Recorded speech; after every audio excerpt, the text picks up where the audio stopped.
Então, vamos começar falando sobre as 7 igrejas do Apocalipse. Como eu falei na aula anterior, existem duas linhas de interpretações para o livro do Apocalipse. Você pode fazer essa interpretação por meio de metáforas. Você tem uma ideia do que é através de metáfora. João ele deixa descreve um pouco disso no capítulo 1. Você pode rever isso na classe passada. Para aquilo que não assistiu, eu vou falar rapidamente. João ele olha e vê Jesus glorificado e ele compara Cristo glorificado com alguma coisa que ele conhece. Então, ele olha Cristo e ele não está entendendo por que Cristo está daquele jeito, ele não entende aquilo, ele nunca viu daquele jeito, então ele usa coisas que ele conhece para traduzir, para transmitir aquilo que ele não conhece. Então, isso é muito visto no Apocalipse, a gente vai debater muito com isso, isso é a linha simbólica. E a outra linha de raciocínio é quando o próprio apóstolo João ele fala sobre os 7 castiçais de ouro e as 7 estrelas que estão na mão de Jesus. E essa interpretação vem no próprio versículo, no último versículo do capítulo 1, onde o próprio Cristo explica o que é. Então existem essas duas linhas, a linha simbólica e a linha literal de interpretação. Para essa igreja, para esse capítulo 2 e 3, as 7 igrejas, a gente pode utilizar essas duas linhas. A gente vai estar utilizando isso durante todo o estudo do Apocalipse. Isso é praticamente o beabá. Você precisa entender isso, porque você vai estar utilizando isso constantemente. Você está lendo o livro do Apocalipse, você precisa entender se aquilo é literal ou se aquilo é metáfora, é simbólico. Então, essa é mais ou menos a linha, e às vezes são as duas coisas. Então, no livro do capítulo 2 e do capítulo 3, as 7 igrejas, tem essas duas linhas. Uma linha acredita que isso é somente simbólico, e outra linha acredita que isso é literal, que essas igrejas existiram. Eu acredito que essas igrejas existiram, essas 7 igrejas existiram naquele período, eram 7 igrejas que estavam naquela região da Ásia. Então, Cristo ele dá um comando ao apóstolo João para que ele escrevesse essas cartas, essas visões, essas revelações, e entregasse literalmente para essa igreja, a igreja física que existia naqueles dias. Isso é literal. Porém, eu acredito que isso também tem uma outra linha de interpretação. Isso também é uma igreja profética. Alguns estudiosos eles defendem essa linha. A igreja era histórica, porque elas existiram, e ela também é profética, porque ela representa, isso é uma linha de teólogos que acreditam que ela representa períodos da igreja na face da terra. Por exemplo, a minha professora não acredita nisso, né? Eu tive essa aula, ela falando sobre isso, e ela argumentou o ponto dela, é bem convincente, e a gente vai estar falando mais sobre isso. Vamos lá. Então, no capítulo 2, ele fala primeiramente sobre 4 igrejas, e no capítulo 3 ele fala sobre 3 igrejas. Então, a primeira igreja, a igreja de Éfeso, está no capítulo 2, do verso 1 ao verso 7, e ele fala, ele detalha, se você olhar o capítulo 2 e 3, ele é muito parecido. Ele começa falando sobre essa igreja, ele cita as qualidades da igreja, ele cita o problema que a igreja enfrenta, e Cristo ele dá uma solução para que a igreja venha resolver esse problema. E no final ele fala o que acontecerá se você resolver esse problema. Então eu vou ler somente a primeira igreja, para a gente ter uma noção, e nos próximos eu vou estar apenas citando a igreja e vou estar citando os pontos. Na igreja de Éfeso, no capítulo 2, do verso 1 ao 7, ele diz assim: escreve ao anjo da igreja que está em Éfeso, isto diz aquele que tem na sua destra as 7 estrelas. Isso a gente viu no capítulo 1, no livro anterior. A gente falou sobre anjo, a gente falou sobre a estrela. Que anda no meio dos 7 castiçais de ouro. Eu sei as tuas obras e o teu trabalho e a tua paciência, e que não podes sofrer os maus. E pusestes à prova os que dizem ser apóstolos e não são, e tu os achastes mentirosos. E sofrestes e tem paciência, e trabalhastes pelo meu nome e não te cansastes. Tenho, porém, contra ti que deixastes a tua primeira obra, o teu primeiro amor. Lembra-te, pois, de onde caístes, e arrepende-te, e pratica as primeiras obras, quando não brevemente a ti virei e tirarei do seu lugar o teu castiçal. E se não te arrependeres, tens, porém, isto, que aborrece as obras dos nicolaítas, as quais eu também aborreço. Quem tem ouvido, ouça o que o Espírito diz às igrejas, ao que vencer dar-lhe-ei de comer da árvore da vida que está no meio do paraíso. Então, esse é o esboço que se repete para todas as outras igrejas. Cristo, ele começa falando da igreja, ele começa, na verdade, se apresentando. Aqui ele falou que é o que tem as 7 estrelas na mão e anda no meio dos castiçais de ouro. Então, Cristo, ele se apresenta, depois ele fala que ele conhece a igreja, ele sabe literalmente a obra, o que é que está acontecendo nessa igreja, tanto qualidade como defeito. Ele cita as qualidades, depois ele cita os defeitos, quando existe, e ele fala o que é que precisa ser feito para resolver esse problema, e ele fala se não for resolvido, acontecerá tal coisa, se for resolvido, haverá um prêmio para isso. Então, isso acontece nas 7 igrejas. O que diferencia uma igreja da outra é o problema enfrentado em cada igreja. Para aqueles que entendem que a igreja, que essa interpretação, essas igrejas são apenas históricas e que isso foi algo específico para aqueles dias, é uma leitura histórica. Você vai ler, uau, legal, essas igrejas sofreram isso, ponto final. Mas para outra linha de interpretação que entende que isso aqui pode ser uma interpretação histórica, não somente histórica, foi real porque foi histórica, mas pode ser profética também. Isso aqui tem um lado simbólico, então é algo muito mais profundo, é bem interessante, a gente vai estar discutindo sobre isso. A primeira igreja, a igreja de Éfeso, qual foi o problema? Ela deixou o primeiro amor. Era uma igreja que tinha muitas obras, mas não tinha o amor, não tinha mais aquele amor, aquele relacionamento com o Senhor. A segunda igreja é a igreja de Esmirna, que está no capítulo 2 também, do verso 8 ao 11. E é interessante que essa igreja é uma igreja que não tem nenhuma condenação. Ela é uma igreja perfeita. Apenas 2 igrejas têm esse selo, essa qualidade, que é a Esmirna e a Filadélfia. Então, Esmirna, ela é uma igreja sofredora. Nós vamos ler a história de Esmirna, a igreja de Esmirna. É uma igreja que sofreu a perseguição, a aflição, o martírio, e é uma igreja que não tem nenhuma condenação para ela, somente qualidades. Cristo expõe apenas as qualidades dessa igreja, pois não tinha nenhum defeito.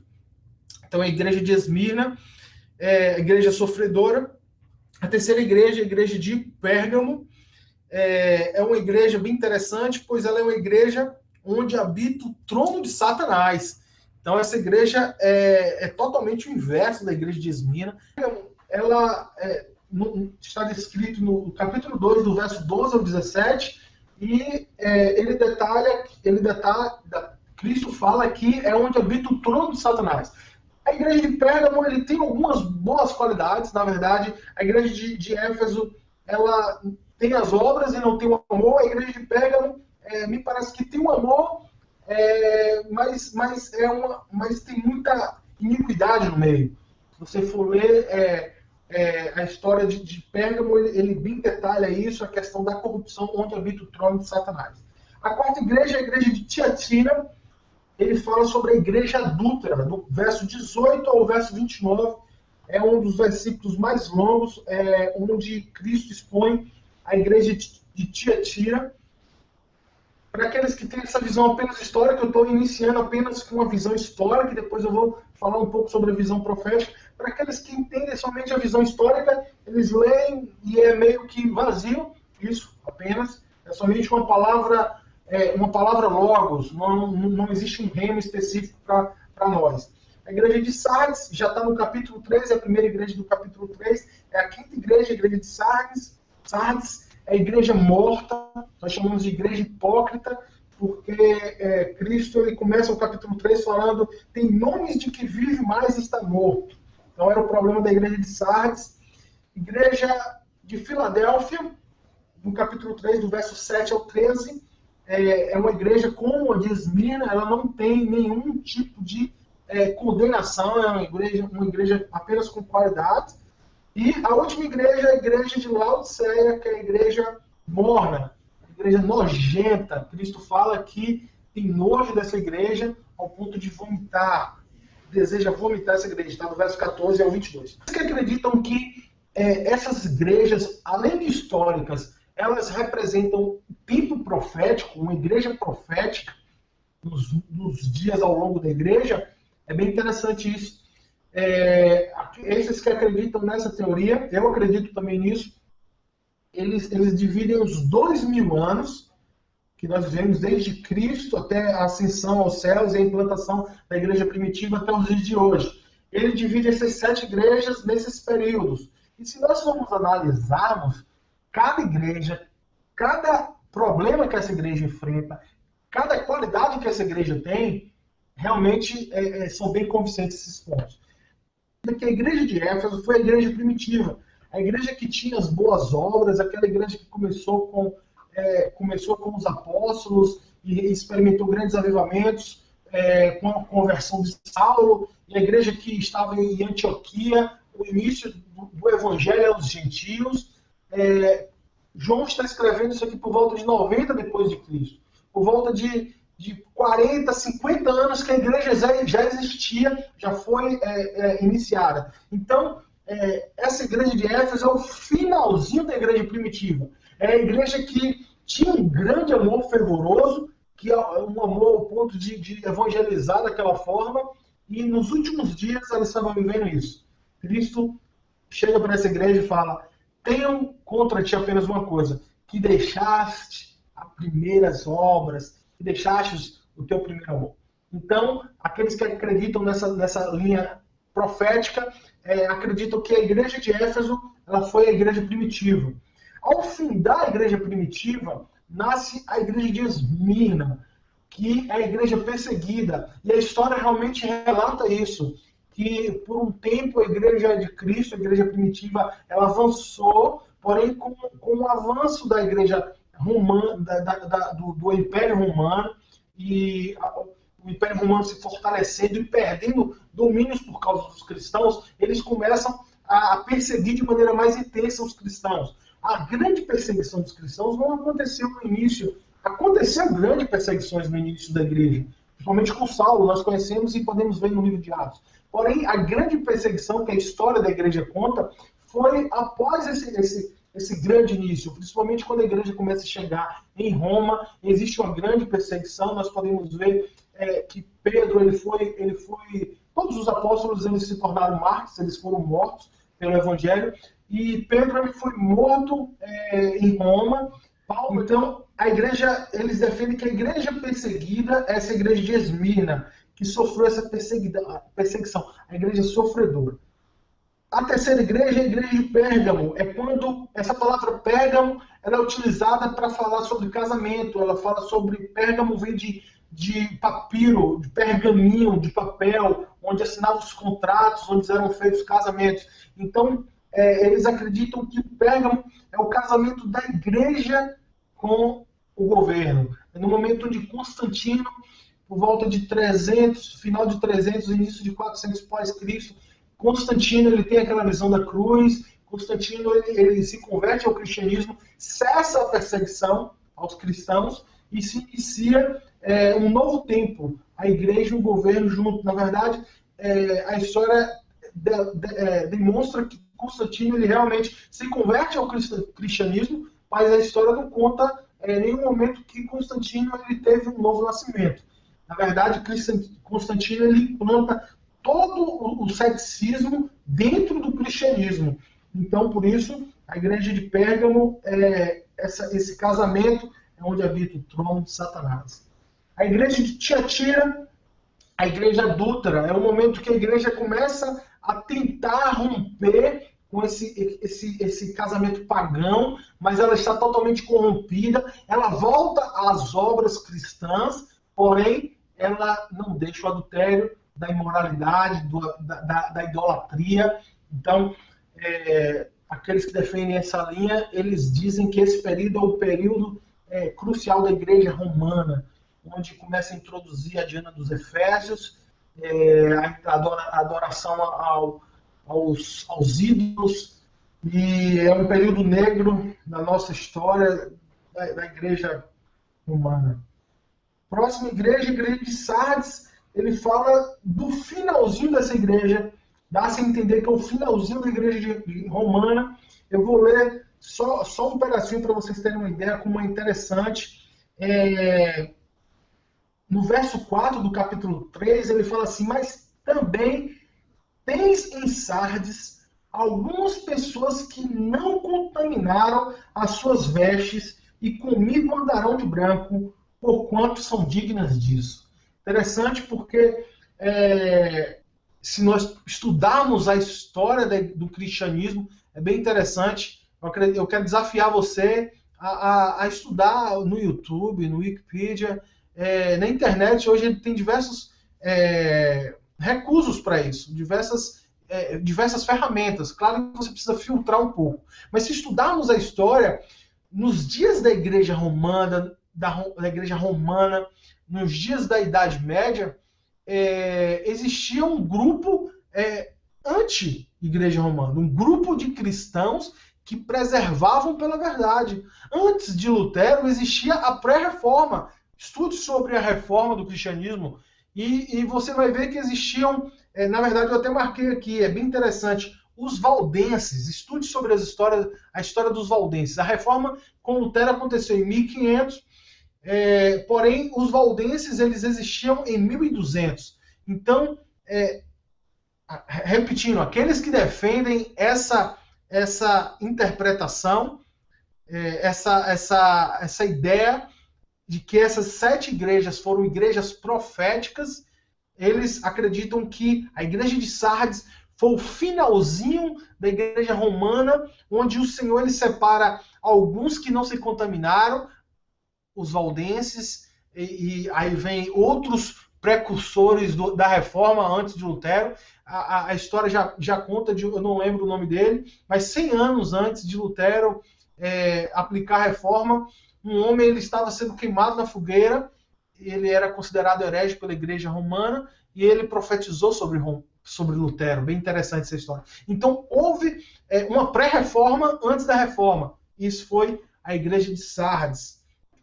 O finalzinho da igreja romana com o início dessa nova igreja, o finalzinho da igreja de Tiatira com o início da igreja de Sardes. Bem interessante.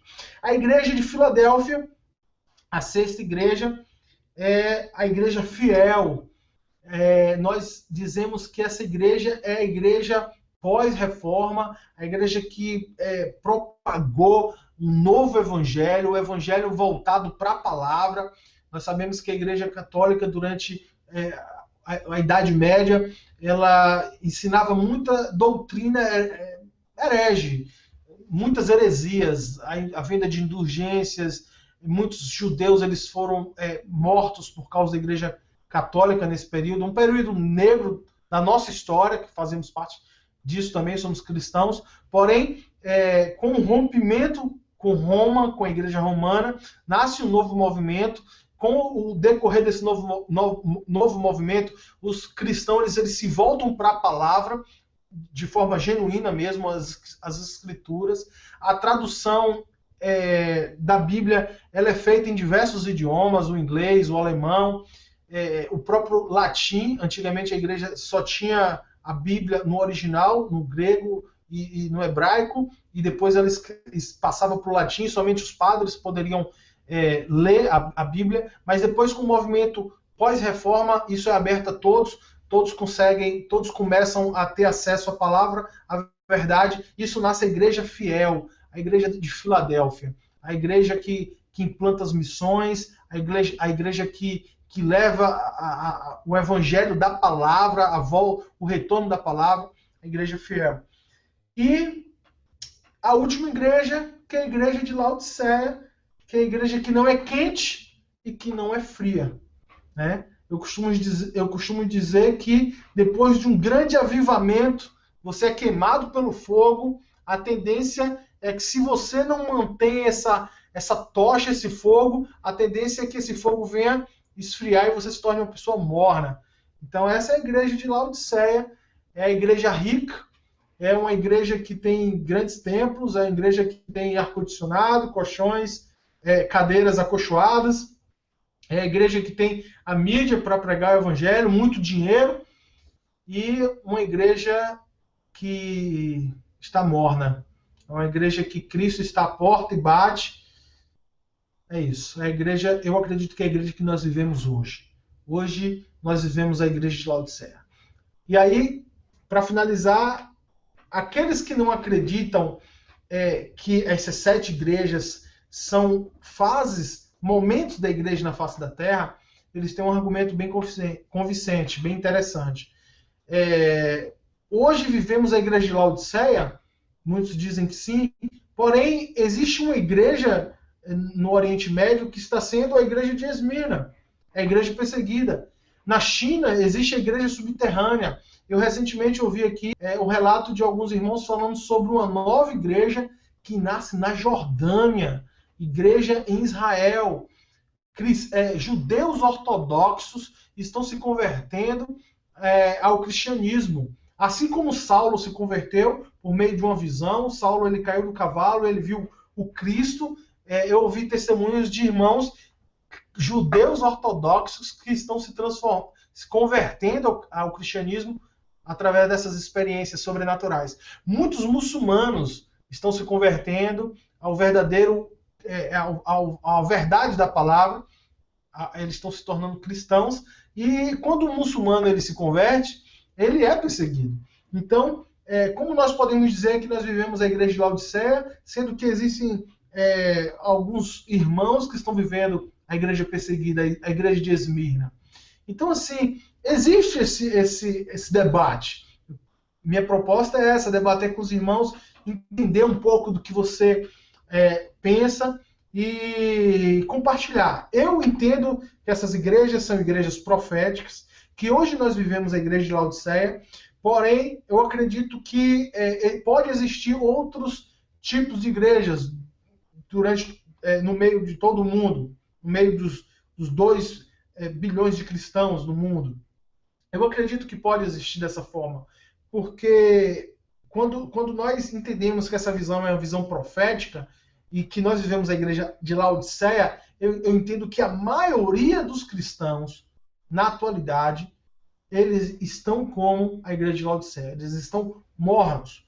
Como no século passado, como nos 2 últimos séculos, no século 17, 18, a maioria da igreja vivia esse grande avivamento, como a igreja de Filadélfia.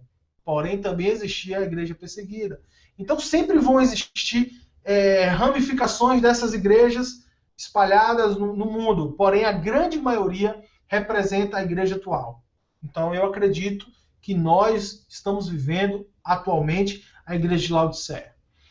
Essa é a minha visão.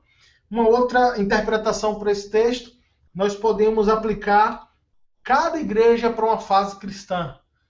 Possa ser que você esteja vivendo um momento especial, você seja a igreja de Filadélfia. Na sua vida, você esteja vivendo esse momento de avivamento, de fogo, de presença de Deus, de relacionamento com o Senhor, e seja algo bem revigorante para você. Você está vivendo um momento da igreja de Filadélfia, você está sendo como um fiel na mão do Senhor. Possa ser que você esteja como a igreja de Esmirna, possa ser que você esteja sendo perseguido, possa ser que você esteja indo para o seu trabalho, na sua família, possa ser que essas 7 igrejas sejam fases cristãs, dos cristãos, do novo convertido, ou de um velho convertido. Possa ser que você esteja como a igreja de Éfeso.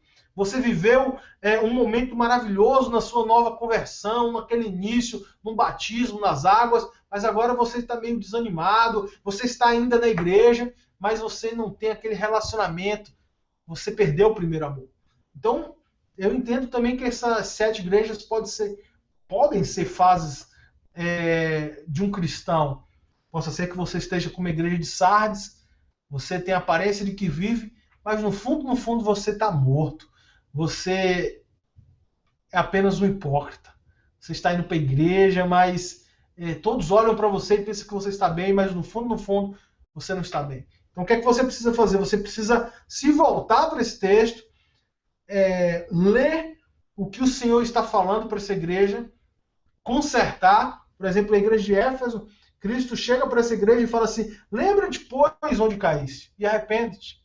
Então, se você está vivendo como igreja de Éfeso, lembra onde você caiu e se arrepende. Porque se você fizer isso, aí ele vem com a recompensa. Aquele que tem ouvido, ouça o que o Espírito diz à igreja: o que vencer, dar-lhe de comer da árvore da vida. Então é isso, irmãos. Essa é a minha visão sobre as 7 igrejas do Apocalipse. Na próxima classe a gente vai estar falando sobre Daniel, capítulo 2, o sonho de Nabucodonosor, onde Nabucodonosor ele sonha com uma estátua e Daniel interpreta. E aquilo é bem interessante, pois aquela visão representa parte da história. Não apenas algo histórico, mas algo profético também. E eu vou ver se eu comento um pouquinho sobre o capítulo 9, que ele fala sobre 4 animais, ele já cita um pouco, já cita a besta, também é um capítulo bem polêmico, e a gente vai estar debatendo sobre isso. Deus abençoe a todos.